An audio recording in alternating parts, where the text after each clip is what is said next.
it's great to be back in the training environment. I can't remember how many weeks it's been now, but it's been too long, but obviously for good reasons. But the fact that now we can have training environments where we can have contact training, the girls can get back into their usual routines, is fantastic for us because, the longer we're off, the harder it is to get them up to peak levels quickly. So yeah, it's nice to be back and actually in a coaching environment for us as coaches as well as the players. Watch lots of games. No, I'd like to think I've been very productive in a sense of looking at opponents we're about to play, looking back at our previous games and reflecting and learning, which, because of the roles we have, generally isn't something we have that much time to do. So it's been really nice to just ensure we're doing the right things. Good. Okay.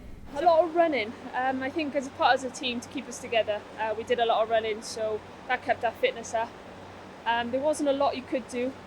There was a lot of restrictions, so just being at home, I baked a lot, which is probably not the healthy side of stuff, but it was fun. Yeah, keeping yourself fit, really.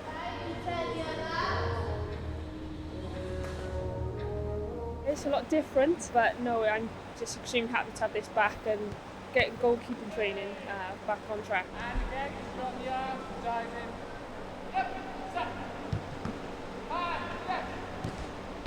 They've put so many things in place. We screen before we come here, we screen when we get here. So if there's any issues, it's picked up and we come to a safe environment and go home safe. The fact that players have been away from any type of training environment, it is going to take a couple of months for most, even our younger players, to get up to the levels we expect. We've got to try and get them up to a point that they can step on the pitch and feel like they can compete. So there's going to be a lot of work from them to be done, and obviously from us as a staff group as well. But look back, reflect and adapt.